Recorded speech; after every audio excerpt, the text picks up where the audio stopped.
നമസ്കാരം. ആറ്റിങ്ങൽ നഗരസഭയുടെ മുന്നിലാണ് ഇന്നലെ ഇവിടുത്തെ പുതിയ ഭരണസമിതിയൊക്കെ, അല്ലെങ്കിൽ ഭരണസമിതിയല്ല, ഇവിടുത്തെ വിജയിച്ച മെമ്പർമാരെല്ലാം ഇന്നലെ സത്യപ്രതിജ്ഞ അധികാരമേറ്റു. പക്ഷേ ആർക്കും അറിയാത്തൊരു ചരിത്രം കൂടി ഞങ്ങൾ ചികഞ്ഞെടുക്കുകയാണ്. ഒരു ചരിത്രം എന്ന് പറഞ്ഞാൽ 1924 നമ്മുടെ ഈ ആറ്റിങ്ങൽ മുനിസിപ്പാലിറ്റി രൂപീകൃതമായത്. അതും ഒരു സംഭവം എന്ന് പറഞ്ഞാൽ അരിയിട്ട് വാഴ്ച എന്നൊരു ചടങ്ങ് ആറ്റിങ്ങലുണ്ടായിരുന്നു. തിരുവിതാംകൂറിൻ്റെ രാജകൊട്ടാരത്തിൻ്റെ താഴ്വഴിയാണ് ആറ്റിങ്ങൽ കൊട്ടാരം. അപ്പോൾ എല്ലാ വർഷവും തിരുവിതാംകൂറിൽ നിന്നൊരു മെമ്പർ, ഒരു രാജപ്രതിനിധി ഇവിടെ വരുന്നൊരു ചടങ്ങുണ്ടായിരുന്നു. അങ്ങനെ വരുമ്പോൾ ഈ പാതയൊക്കെ വൃത്തിയാക്കണം, അങ്ങനെ കുറേ കാര്യങ്ങളുണ്ടായിരുന്നു. അങ്ങനെയാണ് 1924 ആറ്റിങ്ങൽ മുനിസിപ്പാലിറ്റി രൂപീകൃതമായത്. അതിനുശേഷം സ്വാതന്ത്ര്യാനന്തരം 53 ആർപ്രകാശം എന്ന് പറഞ്ഞു കഴിഞ്ഞാൽ ഒരു ചെറിയ കൊച്ച്, എന്തെങ്കിലും 10-25 വയസ്സുള്ളൊരു ചെറുപ്പക്കാരനായിരുന്നു. ചെയർമാനായതിനു ശേഷമാണ് അദ്ദേഹം വിവാഹം വരെ കഴിച്ചത്. അദ്ദേഹമാണ് ആദ്യത്തെ ഈ പറയുന്ന മുനിസിപ്പാലിറ്റിയുടെ നമ്മൾ അറിയപ്പെടുന്നൊരു ചെയർമാനായി മാറിയ പ്രകാശം. അദ്ദേഹമാണ് ഇപ്പം അന്ന് പാർട്ടി കുറേ വിഷയങ്ങളൊക്കെ ഉണ്ടായിരുന്നു. രാജാവിന് അടിമപ്പെട്ട് നിൽക്കണോ, അന്ന് കമ്മ്യൂണിസ്റ്റ് ഭരണമായിരുന്നു, രാജാവിന് അടിമപ്പെട്ട് നിൽക്കണോ അല്ലെങ്കിൽ എന്ത് ചെയ്യണമെന്ന് ഒരു തർക്കമൊക്കെ ഉണ്ടായിരുന്നു. അങ്ങനെ അദ്ദേഹം ആ പ്രാവശ്യം അരിയിട്ട് വാഴ്ചയ്ക്ക് വന്ന് രാജാവ് വന്നപ്പോൾ പോയിട്ട്, അന്ന് അറിയാലോ, അത് ഈ പറയുന്ന പഞ്ചായത്ത് ബില്ല് ഒന്നും ഇല്ലായിരുന്ന സമയത്ത് അന്നെല്ലാം ഭൂരിഭാഗം പ്രദേശങ്ങളും രാജാവിൻ്റെ അധീനതയിലായിരുന്നു. അന്ന് വന്നപ്പോൾ രാജാവിനോട് ചോദിച്ചു വാങ്ങിയതാണ് ഈ വലിയ കുന്ന് ആശുപത്രി. ആരും അറിയാത്ത, അല്ലെങ്കിൽ അധികമാർക്കും അറിയാത്ത ഒരുപാട് ചരിത്രം കൂടി ആറ്റിങ്ങൽ നഗരസഭയ്ക്കുണ്ട്. അടുപ്പിച്ച് ഏകദേശം ഒരു 4 ഭരണസമിതിയിൽ IASകാരായിരുന്നു. അത് ആരംഭിക്കുന്നത് 1984 CR നളിനി IAS ആയിരുന്നു. 85 KM അബ്രഹാം IAS ആയിരുന്നു. 86 താര ഷറഫുദ്ദീൻ IAS ആയിരുന്നു. 87 അനന്തകുമാർ IAS ആയിരുന്നു. അങ്ങനെ 4 IAS ലഭിച്ച, അല്ലെങ്കിൽ ആ പദവിയിലുള്ള ആൾക്കാർ കൂടി ആറ്റിങ്ങലുടെ നഗരസഭയുടെ മുനിസിപ്പാലിറ്റിയുടെ ചെയർമാൻ സ്ഥാനത്ത് വന്നൊരു ചരിത്രം കൂടി ഈ ആറ്റിങ്ങൽ മുനിസിപ്പാലിറ്റിക്കുണ്ട്. കാലം മാറുന്നു, കഥ മാറുന്നു, കാഴ്ചകൾ മാറുന്നു, കോലങ്ങൾ മാറുന്നു. വീണ്ടും അടുത്ത 2026 ഭരണസമിതി വന്നിരിക്കുകയാണ്. ഇപ്പോൾ LDFനാണ് ഭൂരിപക്ഷം. അത് തന്നെ ഒരുപാട് പ്രശ്നങ്ങളൊക്കെ ഉണ്ടായിരുന്നു. ഇപ്പോഴും ഞങ്ങളൊരു മെമ്പറുമായിട്ട് സംസാരിച്ചേ ഉള്ളൂ. ഇവിടെ വേറെ മറ്റൊരു പ്രത്യേകതയുണ്ട്. അച്ഛനും മകനും ചെയർമാനായിരുന്ന ഒരു സ്ഥലം കൂടിയാണ് ആറ്റിങ്ങൽ നഗരസഭ. അതായത് ശരിക്കും പറഞ്ഞു കഴിഞ്ഞാൽ D ജയറാം 88 ചെയർമാനായിരുന്നു. അദ്ദേഹത്തിൻ്റെ മകൻ രാജേഷ് കുമാർ 2005. അന്ന് രാജേഷ് പറയുന്ന ആ പ്രകാശത്തിന് പറയും പോലെ വളരെ ചെറുപ്പപ്രായമൊക്കെ ആയിരുന്നു. അതിനുശേഷം പ്രതിഭട്ടനായിരുന്നു. അതിനുശേഷം പിന്നെ കുമാരിയായി, അങ്ങനെ അല്ല, രാജേഷിനെ കുമാരിയായി, പിന്നെ പ്രതിഭട്ടനായി, പിന്നെ വീണ്ടും കുമാരിയായി. ഇപ്പോൾ വീണ്ടും അടുത്ത ആൾ ചുമതല ഇളക്കിയാണ്. അതിനിപ്പോൾ അടുത്ത 26-ാം തീയതി മറ്റും അറിയാൻ പറ്റും ആറ്റിങ്ങൽ നഗരസഭ ചെയർമാൻ ആരെന്നറിയാം. ഏതായാലും ആ ഒരു യാത്രയ്ക്കൊപ്പം, ആ ഒരു കാലത്തിനൊപ്പം ഞങ്ങളും സഞ്ചരിക്കുകയാണ്. ഞാൻ ആദ്യം ഇൻട്രൊഡക്ഷനിൽ സൂചിപ്പിച്ച പോലെ ഒരു അച്ഛനും മകനും ചെയർമാനായിരുന്ന ഒരു ചരിത്രം കൂടി നമ്മുടെ ആറ്റിങ്ങൽ നഗരസഭയ്ക്കുണ്ട്. അച്ഛനിപ്പോൾ ഇല്ല, അദ്ദേഹം നമ്മളെ വിട്ടുപോയി. മകനുണ്ട്, രാജേഷേട്ടൻ കൂടെ ഉണ്ട്.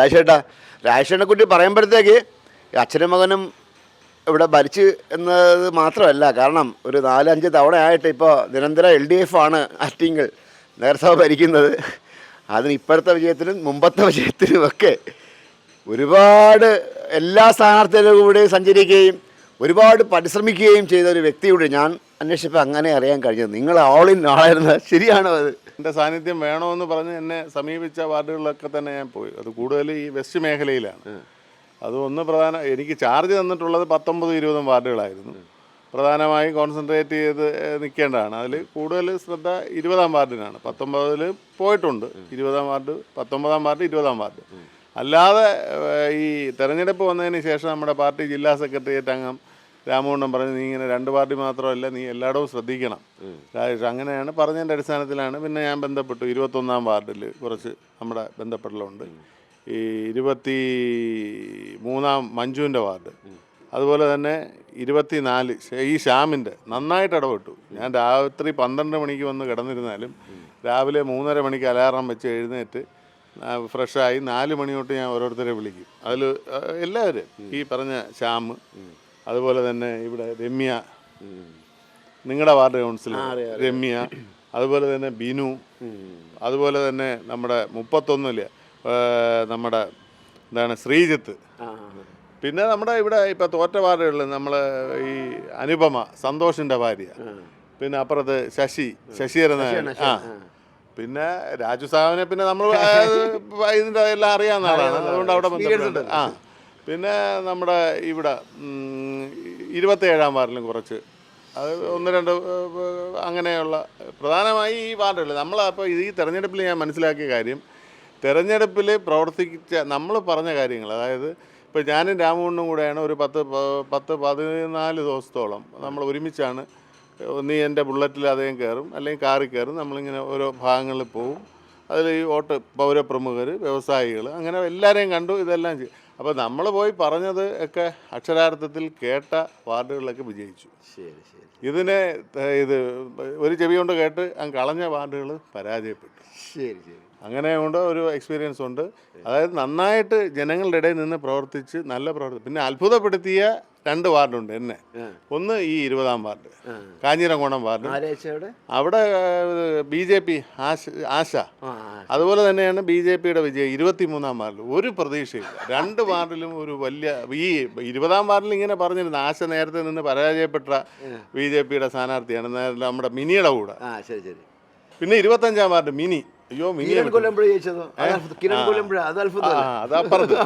ഇത് മിനി ഞാൻ വിട്ടുപോയി. അയ്യോ പാവം, മിനിയും നേരെ എല്ലാം ഇവിടെ വന്ന് അനുഗ്രഹമൊക്കെ വാങ്ങിച്ചിട്ടാണ് മിനിയുടെ വാർഡിലും നന്നായിട്ട് ഇടപെടാൻ പറ്റിയത്. ഒരു വലിയ ഹിസ്റ്ററി ആട്ടാ. 1924 തുടങ്ങിയ ഹിസ്റ്ററി മുനിസിപ്പാലിറ്റി എന്ന് പറയുന്ന സാധനം. അത് തുടങ്ങിയിട്ട് ആ സമയത്ത് അരിയിട്ട് വാഴ്ചയ്ക്ക് രാജാവിന് വരാൻ വേണ്ടി വഴിയൊരുക്കിയ മുനിസിപ്പാലിറ്റി എന്താ ഇപ്പോൾ 2026 വന്ന് നിൽക്കുന്നു അല്ലേ? ഇന്ന് നീണ്ട വലിയ ചരിത്രമല്ലേ ഇതെല്ലാം കാഴ്ചകൾ. ചേട്ടന് പുറത്ത് പറയാൻ പറ്റുന്ന എനിക്ക് 4 IAS ഒരു കാര്യം പറയുമോ? ഇതിൻ്റെ ചരിത്രം, നമ്മുടെ നഗരസഭയുടെ ചരിത്രം എന്ന് പറഞ്ഞാൽ 1928 അന്നാണ് ടൗൺ ഇംപ്രൂവ്മെൻറ്റ് കമ്മിറ്റി TIC. അതിൻ്റെ ആദ്യ ചെയർമാൻ എന്ന് പറയുന്നത് ഡോക്ടർ PM രാമൻ. അതായത് നമ്മുടെ ആദ്യ മുനിസിപ്പൽ ചെയർമാൻ R പ്രകാശത്തിൻ്റെ പിതാവായിരുന്നു. അന്ന് അദ്ദേഹത്തെ നിയമിക്കുന്നത് നമ്മുടെ കൊട്ടാരവുമായി ബന്ധപ്പെട്ടാണ്. അതൊരു ചരിത്ര പ്രസിദ്ധമായ സംഭവമാണ്. അപ്പോൾ തിരുവിതാംകൂർ രാജകുടുംബാംഗം ഒരു പിന്നോക്ക സമുദായക്കാരനെയാണ് ആദ്യമായി ഈ ടൗൺ ഇംപ്രൂവ്മെൻറ്റ് കമ്മിറ്റി ചെയർമാനാക്കുന്നതെന്നുള്ള ഒരു വലിയ സവിശേഷത അതിനകത്തുണ്ട്. പിന്നീട് അന്ന് അങ്ങനെയാണ് ടൗൺ ഇംപ്രൂവ്മെൻറ്റ് കമ്മിറ്റി വരുന്നത്. അതിന് ശേഷമാണ് നമ്മുടെ പ്രായപൂർത്തി വോട്ടവകാശം തൊട്ടാണ് നമ്മുടെ തെരഞ്ഞെടുപ്പ്. 1953 ആദ്യമായി ഇവിടെ വോട്ടെടുപ്പ് നടക്കുന്നത്. അന്ന് നമുക്കറിയാം ആറ്റിങ്ങലിലെ ഈ നഗരസഭയുടെ പ്രഥമ ചെയർമാൻ 1953 മുതൽ ശ്രീ R പ്രകാശമായിരുന്നു. അതായത് ഈ ശ്രീ PM രാമൻ അവരുടെ മകനാണ്. മാത്രമല്ല നമുക്കറിയാം ഇപ്പോഴത്തെ നമ്മുടെ ജമീല പ്രകാശം കോവളം MLA ആയിരുന്നല്ലോ. കോവളം MLAയുടെ പിതാവാണ് R പ്രകാശം. ജമീല പ്രകാശത്തിൻ്റെ ഭർത്താവാണ് ഡോക്ടർ നീല ലോഹിതദാസ് എന്നാണ്. അങ്ങനെ ഒരു ബന്ധമുണ്ട്. അപ്പോൾ അന്ന് R പ്രകാശം ഇരിക്കുന്നു. അതിനുശേഷമാണ് അദ്ദേഹം ഇവിടെ നിന്ന് MLA, ആറ്റിങ്ങൽ മണ്ഡലത്തിലെ ആദ്യ MLAയും കൂടിയാണ് R പ്രകാശം. 1957 EMS മന്ത്രിസഭയിലെ ആറ്റിങ്ങലിനെ പ്രതികരിക്കുന്ന MLA ആയി സഖാവ് R പ്രകാശം വിജയിക്കുന്നു. അപ്പോൾ അത് R പ്രകാശത്തിന് ശേഷം ഇവിടെ ചെയർമാനാവുന്നത് ശ്രീ K പരമേശ്വരൻ പോറ്റി, അതായത് KP പോറ്റി. ഇപ്പോഴത്തെ ഈ കൗൺസിലിലെ നമ്മുടെ കൗൺസിലർ ഗായത്രി പോറ്റി കൗൺസിലറുടെ ഭർത്താവ് ശ്രീ രാജഗോപാലൻ പോറ്റിയുടെ പിതാവ്. അങ്ങനെ ഒരു കണക്ഷനുണ്ട് കുടുംബത്തിൽ നിന്നുള്ള എന്ന് പറയുമ്പോൾ. അങ്ങനെയുണ്ട്. ഗായത്രി പോറ്റിയുടെ അമ്മാവൻ മുനിസിപ്പൽ ചെയർമാനായിരുന്നു. ശ്രീ രാജഗോപാലൻ പോറ്റി കൗൺസിലറുടെ പിതാവുമായിരുന്നു. പിന്നെ അതിനുശേഷം അഡ്വക്കേറ്റ് മുഹമ്മദ് കുഞ്ഞ്, അദ്ദേഹം ഇടതുപക്ഷ കൗൺസിലറായിരുന്നു ആലങ്കോട് മേഖലയിൽ നിന്ന്. ഇതിനകത്ത് അഡ്വക്കേറ്റ് എന്ന് വെച്ചിട്ടില്ല, അതേ അഡ്വക്കേറ്റായിരുന്നു. അഡ്വക്കേറ്റ് A മുഹമ്മദ് കുഞ്ഞ് വലിയ പ്രശസ്തി നേടിയ ചെയർമാനാണ്, നേരത്തെ പറഞ്ഞതുപോലെ. അതിനുശേഷം ശ്രീ K ജനാർദ്ദനപിള്ള, അദ്ദേഹം അഭിഭാഷകനായിരുന്നു. അഡ്വക്കേറ്റ് K ജനാർദ്ദനപിള്ള വക്കീൽ 14/5/1968 തൊട്ട് 72 വരെ നഗരസഭാ ചെയർമാൻ. അതിനുശേഷമാണ് ശ്രീ G കൃഷ്ണപിള്ള, അതേ 72 തൊട്ട് 78 വരെ. അതിനുശേഷമാണ് Shri VS Maheshwaran Pillai sir. Krishnapillai sir കഴിഞ്ഞ് ശ്രീ VS മഹേശ്വരൻ പിള്ള സാറ്, അദ്ദേഹം 73 തൊട്ട് 76 വരെ 3 വർഷം നഗരസഭ. ഇപ്പോൾ ജീവിച്ചിരിക്കുന്ന ഈ ആളാണ് മഹേശ്വരൻ പിള്ള സാർ. എൻ്റെ പിതാവിനോടൊപ്പം ഒരു ബെഞ്ചിലിരുന്ന് പഠിച്ച ആളാണ്. എൻ്റെ അച്ഛൻ്റെ അതേ പ്രായമാണ് സാറിനിപ്പോൾ. ആരോഗ്യ കാരണങ്ങളാൽ ഈ വാർദ്ധക്യ സഹജമായിട്ട് അദ്ദേഹം ഉണ്ട്. അദ്ദേഹം പിന്നെ കോൺഗ്രസ് വിട്ട് പിന്നെ NDPയിൽ പോയി. NSSന്റെ രാഷ്ട്രീയ പാർട്ടി NDPയിൽ പോയി നേമം അസംബ്ലി മണ്ഡലത്തിൽ അദ്ദേഹം മത്സരിച്ചിരുന്നു. ജയിച്ചായിരുന്നു. നിയമമാണെന്നാണ് എൻ്റെ വിശ്വാസം. തോറ്റു. ആ. ശ്രീ SS ഹരിഹര സ്വാമി SS പോറ്റി ഈ SS ഹരിഹരയ്യർ സ്വാമി നമ്മുടെ ഇപ്പോൾ ഈ ഫൗണ്ടേഷനൊക്കെ ഉണ്ടല്ലോ, നമ്മുടെ VS അജിത് കുമാർ നേതൃത്വം നൽകുന്ന ഫൗണ്ടേഷൻ. അപ്പോൾ സ്വാമി ലീഡർ സാംസ്കാരിക സമിതിയാണ് ഉദ്ദേശിക്കുന്നത്. അല്ല SS ഹരിഹരയ്യർ ഫൗണ്ടേഷൻ എന്ന് പറഞ്ഞതുകൊണ്ട് അദ്ദേഹം മുനിസിപ്പൽ ചെയർമാൻ ആയിരുന്നു 1977 മുതൽ 79 വരെ. അതിനുശേഷം വീണ്ടും നമ്മുടെ ഇടതുപക്ഷം വീണ്ടും ഇത് ഭരണം തിരിച്ചു പിടിക്കും. 1979 84 പ്രത്യേകത എന്ന് പറഞ്ഞാൽ ഇടതുപക്ഷത്തിന് ഭൂരിപക്ഷമില്ലാതെ നമ്മുടെ ഈ ഭരണം മുഹമ്മദ് കുഞ്ഞ് വക്കീലിനെ ചെയർമാനാകും. അന്ന് ഇവിടെ ലോക്കൽ കമ്മിറ്റി സെക്രട്ടറിയായി പ്രവർത്തിക്കുന്ന എൻ്റെ പിതാവ് സാവ് D ജയറാമാണ്. അപ്പോൾ ഇപ്പോഴും നമ്മുടെ ഇപ്പോഴത്തെ ചെയർമാൻ പ്രദീപണ്ണൊക്കെ ഈ തെരഞ്ഞെടുപ്പിലും ഒക്കെ തന്നെ പറഞ്ഞതാണ്, അന്ന് നമ്മുടെ ഒരു തന്ത്രം ഉപയോഗിച്ച് സാവ് D ജയറാമിൻ്റെ ഒരു രാഷ്ട്രീയ വക്രബുദ്ധി വെച്ചിട്ടാണ് ഭൂരിപക്ഷമില്ലാതെ ഇടതുപക്ഷം അന്ന് ഇതിനെ കൊണ്ടുവന്നത്. അന്നത്തെ ആ ഒരു ദീർഘവീക്ഷണ ബുദ്ധി സഹാവ് ജയണ്ണനെ ഉള്ളായിരുന്നു എന്നൊക്കെ ഇപ്പോഴത്തെ ചെയർമാൻ പ്രദീപണ്ണ പല കമ്മിറ്റിയിലും പറയാം. അങ്ങനെ ഒരു കൂർമ്മ ബുദ്ധിയൊന്നും ഇപ്പോഴത്തെ നേതാക്കൾ ഇല്ല എന്ന് പറയാം. അപ്പം അന്ന് ഭൂരിപക്ഷം ഇല്ലാതെയാണ് 79 തൊട്ട് 84 വരെ ഇരുന്നത്. അതിനുശേഷം 84 മുതൽ ഏകദേശം 1988 വരെ ഈ IASകാരുടെ ഭരണമായിരുന്നു. CR നളിനി IAS, അതുപോലെ തന്നെ Shri KM Abraham IAS, Shri Tara Sharafuddin IAS, Shri Anandakumar IAS. Administrative ഭരണമായിരുന്നു. അന്ന് ആ ഭരണമായിരുന്നു, തെരഞ്ഞെടുപ്പില്ലായിരുന്നു. പിന്നെ തെരഞ്ഞെടുപ്പ് വരുന്നത് വീണ്ടും ഇടതുപക്ഷ ജനാധിപത്യ മുന്നണി കേരളത്തിൽ EK നായനാർ കേരളത്തിൻ്റെ മുഖ്യമന്ത്രിയായിട്ട് വരുന്ന അവസരത്തിലാണ്. അന്ന് ശ്രീ ആനത്തലവട്ടം ആനന്ദനാണ് ഇവിടുന്ന് MLA ആയിട്ട് പോകുന്നത്, ആനന്ദമാമൻ. അന്ന് അതിനുശേഷം 1988 അതായത് ഫെബ്രുവരി മാസം 9-ാം തീയതിയാണ് സാവ് D ജയറാമിൻ്റെ നേതൃത്വത്തിലുള്ള നഗരസഭാ കൗൺസിൽ വരുന്നത്.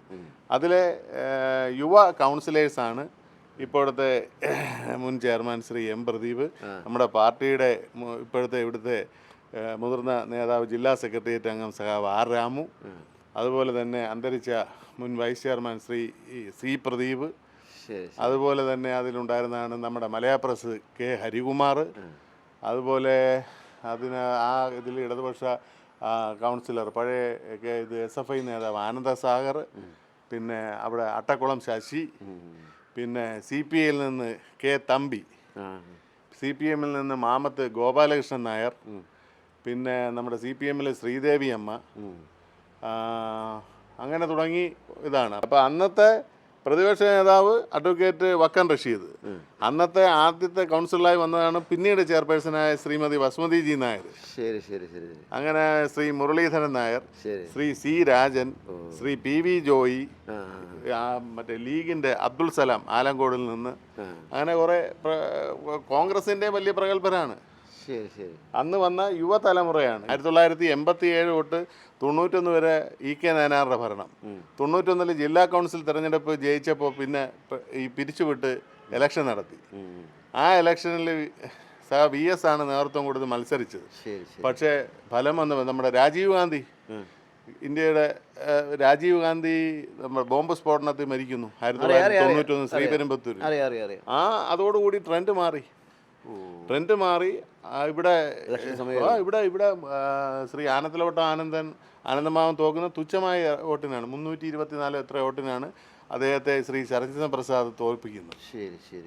ആ തെരഞ്ഞെടുപ്പിൽ നമ്മൾ മാറി. കരുണാകരൻ കേരളത്തിൻ്റെ മുഖ്യമന്ത്രിയായി. ആ സമയത്താണ് തദ്ദേശ സ്വയംഭരണ സ്ഥാപനങ്ങളിലേക്കുള്ള തെരഞ്ഞെടുപ്പ് നടത്താതെ എക്സ്റ്റെൻഡ് ചെയ്തു പോയി. അങ്ങനെയാണ് ഈ D ജയറാം ചെയർമാനാകുമ്പോൾ ഏകദേശം അവർ 7 വർഷമോ 8 വർഷമോ കണ്ടിരുന്നു ചെയർമാൻ ഈ കൗൺസിൽ ഇരുന്നു. അതിനുശേഷമാണ് ശ്രീമതി R ആനന്ദം വരുന്നത്. എൻ്റെ പിതാവിൻ്റെ സഹോദരിയാണ്. അപ്പോൾ നേരത്തെ പറഞ്ഞ പോലെ അവർ എൻ്റെ അപ്പച്ചിയായിട്ട് വരും. അവരാണ് 1995-2000 ഇരുന്നത്. അന്നാണ് നമ്മുടെ ജനകീയാസൂത്രണ പദ്ധതിയൊക്കെ നിലവിൽ വരുന്നത്. ഇവിടെ ആറ്റിങ്ങൽ നഗരസഭ കേരളമെമ്പാടും സഖാവ് EK നായനാറുടെ മന്ത്രിസഭ 1996-ലാണ് ഈ ഇത് വരുന്നത്. സഖാവ് അന്ന് എനിക്ക് നമ്മുടെ ഭരണപരിഷ്കാര കമ്മിറ്റി ചെയർമാൻ സഖാവ് EMS നമ്പൂതിരിപ്പാടാണ്. അദ്ദേഹമാണ് ഈ ജനകീയാസൂത്രണ പദ്ധതി നടപ്പിലാക്കുന്നത്. അതിലപ്പോൾ പാലുളി മുഹമ്മദ് കുട്ടിയായിരുന്നു അന്നത്തെ തദ്ദേശ സ്വയംഭരണ വകുപ്പ് മന്ത്രി. അപ്പോൾ ആ വകുപ്പ് മന്ത്രി അടക്കം വന്നിരുന്നാണ് ഇവിടെ ഈ ടൗൺ ഹാളിൽ മീറ്റിങ്ങും കാര്യങ്ങളും എല്ലാം. അപ്പോൾ കേരളത്തിൽ അന്ന് വളരെ അറിയപ്പെടുന്ന രീതിയിലുള്ള പ്രവർത്തനം നടത്തി. അതിനുശേഷം 4/10/1995 മുതൽ 2000 വരെ ആനന്ദ്. അതിനുശേഷം 2000 തെരഞ്ഞെടുപ്പിൽ ഐക്യ ജനാധിപത്യ മുന്നണി വൻ ഭൂരിപക്ഷത്തിൽ ജയിച്ചു. അന്ന് നമ്മൾ ഇടതുപക്ഷത്തിൽ ആകെ ജയിക്കുന്നത് രാമണ്ണൻ, പ്രദീപണ്ണൻ, ഞാൻ, സഖാവ് ആർ രാജു, പിന്നെ നമ്മുടെ അവനവഞ്ചേരി ബാബു അണ്ണൻ, കെ ബാബു, ആലങ്കോടുന്ന് റുഹേന്ദ്രൻ. നമ്മൾ 6 സീറ്റിൽ ഒതുങ്ങിപ്പോയി. സ്കൂൾ ചെയർമാനായിട്ട് 1993 ആറ്റിങ്ങൽ കോളേജ് KSUവിൻ്റെ കോട്ടയായിരുന്നല്ലോ, അവിടെ തിരിച്ചു പിടിച്ച് ഞാൻ കോളേജ് യൂണിയൻ ചെയർമാനാവുന്നു. അതിനുശേഷം പിന്നെ LLBക്ക് പഠിക്കുമ്പോഴാണ് കേരള സർവകലാശാല സെനറ്റ് മെമ്പറാവും. അതിനുശേഷമാണ് LLB ഒക്കെ പാസ്സായിട്ടാണ് ഇവിടെ മുനിസിപ്പൽ കൗൺസിലായിട്ട് മത്സരിക്കും. 25-26 വയസ്സിനാണ്. ചെയർമാനാകുമ്പോൾ എനിക്ക് തോന്നുന്നത് 30-31 വയസ്സ്. അങ്ങനെ നമ്മുടെ ഭരണമാണ് 2005 തൊട്ട് 2010 വരെ വന്നു. പിന്നെ പ്രതിവട്ടം വന്നു. പിന്നെ അതിനുശേഷം എൻ്റെ പീരീഡ് 2010 തീർന്നിട്ടാണ് കുമാരി അഡ്വക്കേറ്റ് S. കുമാരി ചെയർപേഴ്സണും നമ്മുടെ സഖാവ് M. പ്രദീപ് വൈസ് ചെയർമാനുമായിട്ട്. അത് 2010-15 2015-20 സഖാവ് M. പ്രദീപ് മുനിസിപ്പൽ ചെയർമാനാവും. അപ്പോൾ ഇപ്പോൾ നമ്മൾ മത്സരിക്കാത്ത ഇപ്രാവശ്യം എനിക്ക് സ്വയം തന്നെ ഞാൻ തീരുമാനമെടുത്തതാണ്. പാർട്ടി എന്നോട് മത്സരിക്കാൻ പറഞ്ഞു. കൊട്ടിയോട് വാർഡ് തീരുമാനിച്ചു തന്നു, west local committee, east local committee, കച്ചേരി വാർഡ്. അപ്പം ഞാൻ തന്നെ സ്വയം ഒരു തീരുമാനം, ഇത്തവണ ഞാൻ മത്സരിക്കുന്നില്ല. തെരഞ്ഞെടുപ്പ് പ്രവർത്തനങ്ങൾ ഉണ്ടായിരുന്നു. പാർട്ടി ലോക്കൽ കമ്മിറ്റി അംഗമാണ്. Kerala municipal corporation workers federation CITUവിൻ്റെ ജില്ലാ വൈസ് പ്രസിഡൻ്റാണ്. പുരോഗമന കലാ സാഹിത്യ സംഘത്തിൻ്റെ ജില്ലാ ജോയിൻറ്റ് സെക്രട്ടറിയാണ്. ഷോപ്സ് ആൻഡ് എസ്റ്റാബ്ലിഷ്മെൻറ്റ് CITUവിൻ്റെ ജില്ലാ കമ്മിറ്റി അംഗം. ഓൾ ഇന്ത്യ LIS യൂണിയൻ്റെ ജില്ലാ കമ്മിറ്റി അംഗം. പിന്നെ അല്ലാതെ നിരവധി നമ്മുടെ ഇതുണ്ട്. പുരോഗമന കലാ സാഹിത്യ സംഘത്തിൻ്റെ ഏരിയ സെക്രട്ടറി ആയിരുന്നു. അതിപ്പോൾ കഴിഞ്ഞ സമ്മേളനത്തിൽ ഞാൻ ഒഴിഞ്ഞു. പിന്നെ നമ്മുടെ അല്ലാതുള്ള ഈ Challengers arts and sports club ഉണ്ടല്ലോ, അതിൻ്റെ രക്ഷാധികാരി, സൺസ്റ്റാർ ക്രിക്കറ്റ് ക്ലബിൻ്റെ രക്ഷാധികാരി, അങ്ങനെ കുറെ സാംസ്കാരിക. ഞാൻ ചോദിക്കട്ടെ, ഇതിനിടയ്ക്ക് എപ്പോഴെങ്കിലും കോടതി പോകാൻ സമയം കിട്ടാറുണ്ടോ? ഇന്ന് ഞാൻ പോയിരുന്നു. അല്ല, കോടതിയിലെ പ്രാക്ടീസ് എന്ന് പറയുമ്പോൾ ഈ ചെയർമാനായി 2010 മാറിയതിനു ശേഷം 2011 ഞാൻ ലോക്കൽ കമ്മിറ്റി സെക്രട്ടറി ആയി. അപ്പോഴും പിന്നെ ഫുൾ ടൈം കോടതി ശ്രദ്ധിക്കാൻ കഴിഞ്ഞില്ല. ഈ ലോക്കൽ കമ്മിറ്റി സെക്രട്ടറി എന്ന് പറയുന്ന പോസ്റ്റും ചെയർമാൻ എന്ന് പറയുന്ന പോസ്റ്റും എന്ന് പറയുന്നത് ഫുൾ ടൈം അറിയാമല്ലോ, ലൈവായിട്ട് നമുക്ക് കോടതിയിലൊക്കെ ജസ്റ്റ് ഒന്ന് പോയി തല കാണിക്കാം എന്നുള്ളതേ ഉള്ളൂ. അപ്പോൾ അത് വക്കീൽ പണിയിൽ നമുക്ക് ഈ രാഷ്ട്രീയ പ്രവർത്തനം, ഇപ്പം എൻ്റെ സീനിയറാണ് നമ്മുടെ DK Murali sir, advocate DK Murali സാറിൻ്റെ ഓഫീസിലാണ് ഞാൻ. നമ്മുടെ ഓഫീസിൽ 2 MLA-മാരുണ്ട്. ഒന്ന് സഖാവ് DK മുരളി സാറും ഒന്ന് VK Prashant, Vattiyoorkavu MLA. 2 VK പ്രശാന്തിൻ്റെ പേരും MLA-യുടെ പേരും ബോർഡിലുണ്ട്. പക്ഷെ അവർക്ക് വരാൻ സമയമില്ല.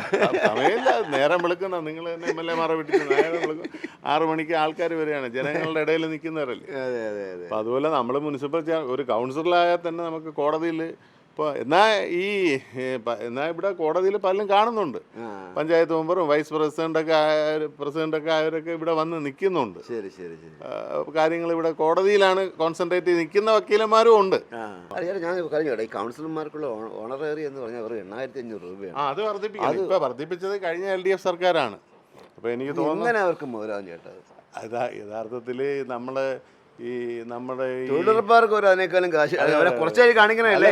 അല്ലല്ല, ഇപ്പൊ യഥാർത്ഥത്തിൽ ജനപ്രതിനിധികളിൽ വെച്ച് ഇപ്പൊ MP MLA ഉണ്ട്. പക്ഷെ ജനങ്ങൾ ഏറ്റവും കൂടുതൽ ബന്ധപ്പെടുന്നത് എല്ലാം തന്നെ ഈ താഴെ തട്ടിലുള്ള panchayat member, municipal councillor, block member, ഇങ്ങനെയുള്ള. അല്ല, ഇത് പിന്നെ ഒരു ജീവിതമാർഗം അല്ല എന്ന് കണ്ട് ഉള്ള പ്രവർത്തനമാണ് ഒരുവിധം പേരെല്ലാം ചെയ്യുന്നത്. എന്നിരുന്നാൽ പോലും വളരെ ദാരിദ്ര്യത്തിൽ നിന്ന് വരുന്നവരൊക്കെ ഉണ്ട്. ഇത് നമുക്കറിയാലോ ഇന്നത്തെ ചെലവെന്ന്. അപ്പൊ ഇത് വർദ്ധിപ്പിക്കണം.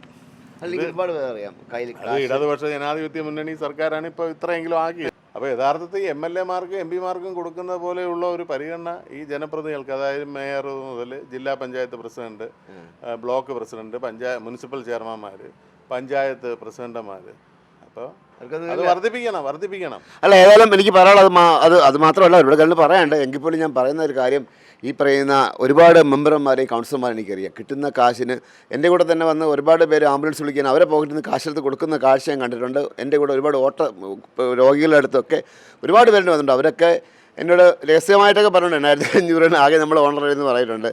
അത് ഈ മെമ്പർമാരുടെ കാര്യത്തിലും കുറച്ച് വർദ്ധിപ്പിക്കണം. കാരണം അവർക്ക് ഒരുപാട് ജനങ്ങളുടെ അടുത്തേക്ക് ഓടി എത്താനുണ്ട്. അതുപോലെ തന്നെ ദീർഘമായി ഞങ്ങളോട് സംസാരിച്ചു. ഈ പറയുന്ന ആറ്റിങ്ങലിൻ്റെ ഹിസ്റ്ററിയൊക്കെ ഭരണം നമ്മുടെ 2005-2010 ആ കൗൺസിലിന് ശേഷം ഇങ്ങോട്ട് തുടർ ഭരണമാണ്. ഇതുവരെ നമ്മൾ കയ്യിൽ നിന്ന് പോയിട്ടില്ല. 2005 മുതൽ 2005 നമ്മൾ തുടങ്ങി വെക്കുന്നു. 2010 കുമാരി ചെയർപേഴ്സൺ ആവുന്നു. 2015-20 സഖാവ് എം പ്രദീപ്, അതിനുശേഷം അഡ്വക്കേറ്റ് കുമാരി, വീണ്ടും 4 തവണയായിട്ട് ഇപ്പൊ വീണ്ടും ഇല്ല, തുടരും, സിനിമ പോലെ തുടരും. ഏതായാലും എല്ലാവിധ ഭാവങ്ങളും നേരുന്നു. ചേട്ടൻ എന്തായാലും ഈ പ്രാവശ്യം മത്സരിച്ചിട്ടില്ല. ഏതായാലും ഈ പറയുന്ന എന്താ പറയുക, പുതിയ ഭരണസമിതി അധികാരത്തിൽ നിൽക്കുകയാണ്. ഒരു ദീർഘമായ ഹിസ്റ്ററി 1924 തുടങ്ങിയ മുനിസിപ്പാലിറ്റി ആറ്റിങ്ങൽ നഗരസഭയുടെ ഹിസ്റ്ററിയൊക്കെ നമ്മൾ വിശദമായി നമുക്ക് പറഞ്ഞു തന്ന രാജശേഖരന് എല്ലാവിധ നന്മകളും നേരുന്നു. ഞാൻ ആദ്യം പറഞ്ഞ പോലെ അച്ഛനും മകനും ഭരിച്ച മുനിസിപ്പാലിറ്റിയാണ് ആറ്റിങ്ങൽ നഗരസഭ. അതിൽ മകൻ കൂടെയുണ്ട്. അച്ഛൻ നിർഭാഗ്യവശാൽ നമ്മളെ വിട്ടുപോയി. ക്യാമറമാൻ അനീഷ് മംഗലാപുരത്തിനൊപ്പം സയ്യിദ് മാരാർ സൈനിങ് ഓഫ്.